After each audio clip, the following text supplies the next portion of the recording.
अस्सलाम वालेकुम, welcome back. कैसे हैं आप सब? यकीनन आप सब बिल्कुल ठीक ठाक होंगे। यकीनन आप सब का भी पहला रोज़ा बहुत अच्छा गुजरा होगा। अल्लाह का शुक्र है कि मेरा भी बहुत अच्छा ये रोज़ा गुजरा है और मैं उम्मीद करती हूँ, दुआ करती हूँ कि इंशाल्लाह हम सब का ये माह रमज़ान बहुत अच्छा गुजरे और हम सबको ज़्यादा से ज़्यादा रहमतें समेटने का मौका मिले इस माह मुबारक में। और अभी मैं सबसे पहले दही भल्ले बनाने लगी हूँ, तो सबसे पहले इसके इंग्रेडिएंट देख लेते हैं। मैंने नमक लिया है इसमें 1 टेबलस्पून और चिली फ्लेक्स भी 1 टेबलस्पून है और इसमें ज़ीरा लिया है मैंने 1 टीस्पून लिया है। हाफ़ टी स्पून मैंने लिया है बेकिंग पाउडर और हाफ़ टी स्पून ही लिया है मैंने सोडा लिया है, मीठा सोडा जो होता है।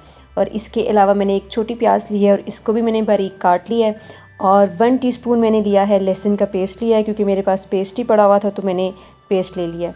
और 2 मैंने सब्ज़ मिर्चें ली हैं और इनको भी मैंने बारीक बारीक काट लिया है।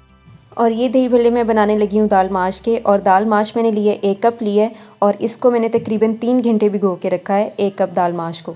तो अब 3 घंटे के बाद ना मैंने इसका जो सारा पानी है वो निकाल लिया है और दाल को मैं डालने लगी हूँ, ब्लेंडर जग में डालने लगी हूँ, सारी चीज़ें इसमें ऐड करने लगी हूँ और फिर हम बनाते हैं, जल्दी से दही भल्ले बनाते हैं। वैसे हम लोग ना बेसन के भी जो भल्ले होते हैं वो भी हम बहुत शौक़ से खाते हैं, लेकिन आज फ़र्स्ट इफ्तार है तो मैंने सोचा कि चलो आज दाल माश के बनाते हैं। ये भी बहुत मज़े के बनते हैं, तो इसलिए ना मैं आज ज़रा थोड़े मेहनत करके दाल माश के बनाने लगी हूँ। तो ये मैंने 1 कप दाल माश ली है और इसके भी अच्छे खासे बन जाते हैं। और आधे मैं आज बना लूँगी और जो बच जाएंगे वो फ्रीज़ कर दूँगी, वो फिर 2-3 दिन बाद जब भी खाने हुए वो दोबारा बना लेंगे। इसी तरह से भल्ले ना आप फ्रीज़ करके पूरे महीने के लिए भी रख सकते हैं, यूज़ कर सकते हैं, ये बिल्कुल भी ख़राब नहीं होते हैं। तो अब मैंने जो दाल है वो ब्लेंडर जग में डाली है और 1 बाय 1 मैं सारी चीज़ें इसमें ऐड करती जाऊंगी। लेकिन जो बेकिंग पाउडर और बेकिंग सोडा है ना वो मैं अभी नहीं डालूंगी। बाकी जो नमक, मिर्च, ज़ीरा, प्याज, मिर्चें हैं ना वो मैंने अभी डाल दी हैं। बेकिंग पाउडर और बेकिंग सोडा वो मैं अभी नहीं डालूंगी, वो मैं थोड़ी देर बाद डालूंगी। थोड़ा सा ये जब ब्लेंड हो जाएगा तो उसके बाद वो दोनों चीज़ें मैं ऐड करूँगी। तो इसमें पानी भी ना हमने बहुत थोड़ा थोड़ा करके ऐड करना है, एकदम से हमने ज़्यादा पानी इसमें नहीं डाल देना, क्योंकि उससे ये होगा कि ये ज़्यादा पतला हो जाएगा ये बैटर, और फिर आपको पता है कि अगर पतला हो जाएगा तो हमारे भल्ले अच्छे नहीं बनेंगे। अभी मैंने इसमें सिर्फ 3 चम्मच पानी ऐड किया है और अगर ज़रूरत पड़ी तो फिर थोड़ा सा मैं और ऐड कर लूँगी। वैसे इसमें आधे कप से ज़्यादा पानी बिल्कुल भी नहीं जाएगा, लेकिन फिर भी मैं थोड़ा थोड़ा करके डाल रही हूँ इसको ना। तो लेकिन आप चेक कर लीजिएगा, अगर आपने इसको थोड़ा सा थिक रखना हो तो फिर आप कम कर लीजिएगा पानी इसमें, और पतला नहीं होना चाहिए। लेकिन अगर आपका पतला हो जाए ना ये बैटर, तो उसका ये मतलब हरगिज़ नहीं है कि ये अब आपका ज़ाया हो गया और इससे भल्ले नहीं बनेंगे, ऐसा बिल्कुल भी नहीं है। आप इसमें बेसन थोड़ा सा ऐड करके इसको गाढ़ा कर सकते हैं। तो अब मैंने इसमें बेकिंग पाउडर और बेकिंग सोडा इस पे यहाँ पर ऐड कर दिया और अब मैं इसको अच्छी तरह से चलाऊँगी, ताकि जो सारी चीज़ें हैं इसमें है ना वो सारी बिल्कुल अच्छे तरीके से ब्लेंड हो जाएँ। नमक मिर्च वगैरह भी आप अपने टेस्ट के लिहाज से इसमें ऐड कर सकते हैं। अगर आपको ज़्यादा मिर्चें पसंद हैं तो आप ज़्यादा भी डाल सकते हैं, लेकिन मैंने इसमें 1 चम्मच डाली हैं चिली फ्लेक्स डाली हैं। चिली फ्लेक्स से ना टेस्ट ज़्यादा अच्छा आता है। वैसे मैं कोशिश करती हूँ कि ज़्यादा चीज़ों में ना मैं चिली फ्लेक्स डालती हूँ, क्योंकि मुझे टेस्ट पसंद है चिली फ्लेक्स का ज़्यादा। और अब यहाँ पर ना मैंने जग को अच्छे तरीके से साफ़ कर लिया है, साथ साथ सफाई भी कर ली है, क्योंकि साथ साथ सारी चीज़ें समेटते रहो, साफ़ करते रहो ना, तो फिर किचन साफ़ रहता है, वरना सारी चीज़ें इकट्ठी हो जाती हैं और बाद में संभालना बहुत ही मुश्किल हो जाता है। अच्छा, जग से निकालने के बाद ना हमने इसमें ना अच्छे तरीके से विस्क को चलाना है थोड़ी देर के लिए। उससे ये होगा कि ये ज़रा फूले फूले से ज़्यादा मज़ेदार से बनेंगे। तो आप चाहें तो इस स्टेप को स्किप भी कर सकते हैं, लेकिन मैं इस स्टेप को करती होती हूँ तो इसलिए मैं आपको बता रही हूँ। चलें जी, अब ये बिल्कुल तैयार हो चुका है और बस अब हमने फ्राई का काम करना है। अब हम 1 बाय 1 चम्मच के साथ या हाथ के साथ, जैसे भी आपको ईज़ी लगे ना, आप डाल सकते हैं और इनको फ्राई कर सकते हैं। वैसे मैंने पहले चम्मच के साथ ही डालने की कोशिश की थी, लेकिन फिर जो मज़ा हाथ के साथ बनाने में आता है ना, वो किसी और तरीके से बिल्कुल भी नहीं आता।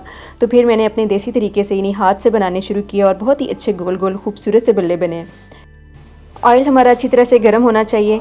और देखिए, हाथ के साथ बनाने से ना एक तो साइज़ भी बहुत अच्छा रहता है, ना बहुत बड़े बनते हैं ना बहुत छोटे बनते हैं। तो हाथ के साथ ही एक सही परफेक्ट साइज़ से भल्ले बनते हैं, इसलिए मैं ज़्यादातर हाथ से ही बनाती हूँ।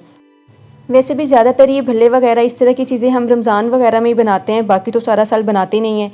बाकी तो आपको पता है मार्केट से ही लेके हम बना लेते होते हैं।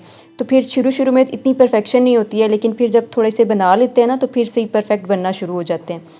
अच्छा, इसको ना आपने इसकी जो साइड्स हैं वो बार बार चेंज नहीं करनी है। पहले एक साइड को अच्छी तरीके से पकने दें, फिर उसके बाद आपने इसकी साइड चेंज करनी है। और इनका जो कलर होता है ना वो भी थोड़ा सा डार्क रखना होता है, क्योंकि ज़ाहिर है हमने इनको बाद में पानी में सोक करना होता है, तो उससे भी इनका जो कलर है ना वो लाइट हो जाता है। तो अगर हम पहले ही लाइट कलर रखेंगे तो वो फिर बहुत ज़्यादा लाइट हो जाएगा।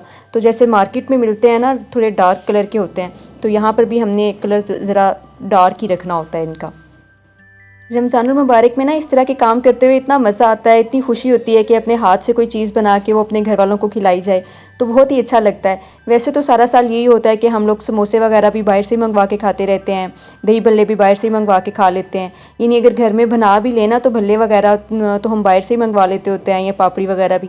लेकिन रमज़ान में ये होता है कि हर चीज़ घर में जब बनाई जाती है ना तो उसका मज़ा भी डबल हो जाता है। और पता नहीं क्यों रमज़ान में दिल भी नहीं चाहता कि बाहर से मंगवा के बना लिए जाएं। बस रमज़ान में यही दिल चाहता है कि समोसे भी घर में बने और भल्ले वगैरह भी घर में बने, जो भी चीज़ें बनानी होती हैं ना बस यही दिल चाहता है कि घर में अपने हाथों से बनाई जाएं। यहाँ पे ना मैं जल्दी जल्दी से भल्ले बना रही हूँ, और आज मैंने जितना भी वो बैटर बनाया ना मैं सारे भल्ले उसके बना दूँगी, और कुछ आज यूज़ हो जाएंगे ये भल्ले, और जो बच जाएंगे वो फिर मैं ज़िप लॉक बैग में डाल के ना फ्रीज़ कर दूँगी, और वो फिर कल या परसों जब भी मूड हुआ तो उस दिन बना लेंगे इफ्तारी में। अब मैं जल्दी जल्दी भल्ले बना लेती हूँ, क्योंकि भल्ले बनाने के बाद फिर मैं जल्दी से दही भल्ले तैयार करती हूँ, और दही भल्ले तैयार करने के बाद मैं इनको फ्रिज में रख दूँगी और फिर मैं बाकी के काम कर लूँगी। अच्छा, ये हमने ले लेना है नॉर्मल पानी लेना है, क्योंकि अभी मैंने ये फ्रेश भल्ले बनाए हैं तो उसके लिए मैं नॉर्मल वाटर यूज़ करूँगी। जो पीने वाला पानी होता है ना वो, ये ज़्यादा ठंडा या गर्म नहीं है। लेकिन अगर हमने फ्रीज़ किए होंगे ना भल्ले, तो फिर हम लोगों ने नीम गर्म पानी लेना है, उसमें हमने भिगो के रखने हैं। तकरीबन 10-15 मिनट के लिए हमने ये भल्ले भिगो के रखने हैं, और 10-15 मिनट के बाद हमने ना इनको अच्छे तरीके से निचोड़ लेना है, सारा पानी इनका निकाल लेना है। और इस तरह से ना हमने अच्छे तरीके से इनका सारा पानी निकाल के और इनको साइड पे करते जाना है। आप यकीन करेंगे घर में जो माश के दाल के होते हैं ना दही भल्ले, इतने मज़े के बनते हैं ना, किसी भी और चीज़ की ज़रूरत नहीं रहती है। अब इसमें मैं कोई प्याज, कोई आलू, चने कुछ भी नहीं डालूँगी, सिर्फ इसके ऊपर वो मैं जो इमली की चटनी मैंने कल बनाई थी वो डालूँगी, या फिर वो जो ग्रीन वाली चटनी होती है वो डाल लूँगी, और चाट मसाला, पापड़ी वगैरह। इसमें प्याज, आलू वगैरह मैं नहीं डालूँगी, क्योंकि इतने मज़े के होते हैं कि इसी तरह से ही बहुत अच्छे लगते हैं। चलें जी, भल्ले तैयार हो गए हैं, तो बस अब इनको हम असेंबल करते हैं। जो दही वगैरह है वो भी मैंने यहाँ पे अच्छे तरीके से फेंट के रखा हुआ है, और चटनियाँ भी मैंने निकाल के रख ली हैं। तो बस अब इनको असेंबल करने का काम रह गया है। जल्दी जल्दी ये बनाते हैं और इसको फ्रिज में रखते हैं, और फिर हम चलते हैं अपने दूसरे कामों की तरफ। क्योंकि मैंने जो काम करने हैं ना, आज मैंने भी पकौड़े भी बनाने हैं, और इसके अलावा जो है मैंने सीख कबाब वगैरह भी बनाने हैं। वो तो खैर इतना काम नहीं है, तो बस मैं चाह रही थी कि पहले ये भल्ले बना के ना, दही भल्ले बना के ये फ्रिज में रख दूँ, ये ठंडे हो जाएंगे इतनी देर तक, और फिर मैं बाकी के काम आराम से कर लूँगी। और बाकी जो मेरी छोटी बहन है वो बना रही है फ्रूट चाट वगैरह बना रही है, और भाभी जो हैं वो जूसेस वगैरह बना रही हैं। बस सब ने इसी तरह से सारे काम डिवाइड किए हुए हैं, जिसकी वजह से ना कोई मसला नहीं होता हमें काम का। और आपने देखा होगा कि दही पे मैंने डाली है खट्टी मीठी सी इमली की चटनी भी डाल दिया, और इसके अलावा जो ग्रीन चटनी है वो भी डाल दी है। चाट मसाला भी मैं साथ साथ डालती रहूँगी, और इसके अलावा पापड़ी जो है वो मैं एंड में डाल दूँगी सारी। अभी मैं बहुत ज़्यादा चटनियाँ वगैरह ऊपर नहीं डाल रही हूँ, क्योंकि फिर सब ने जितनी डालनी होगी ना वो साथ साथ डाल लेंगे। क्योंकि अगर मैंने इसको पहले ही ज़्यादा खट्टा कर दिया ना तो फिर ज़ाहिर है हर एक की अपनी अपनी चॉइस होती है। और ये देखें मेरे दही भल्ले मज़ेदार से तैयार हो गए हैं, और बस मुझे देख के ना भूख लग गई है इसको। और यहाँ पर ना छोटी बहन ने मुझे आलू प्याज वगैरह काट के दे दिए हैं पकौड़ों के लिए, और यही बड़ा काम होता है आलू प्याज वगैरह काटने का, तो वो उसने मुझे कर दिया है। तो अब मैं जल्दी से इसके अंदर मसाले वगैरह डालती हूँ, बेसन वगैरह थोड़ा और ऐड करती हूँ, तो फिर पकौड़े भी तलना शुरू करती हूँ। वैसे रमज़ान में ना कोई और चीज़ बने या ना बने, पकोड़े तो लाजमी होते हैं, क्योंकि पकोड़ों के बगैर अफ्तारी का बिल्कुल भी मज़ा नहीं आता।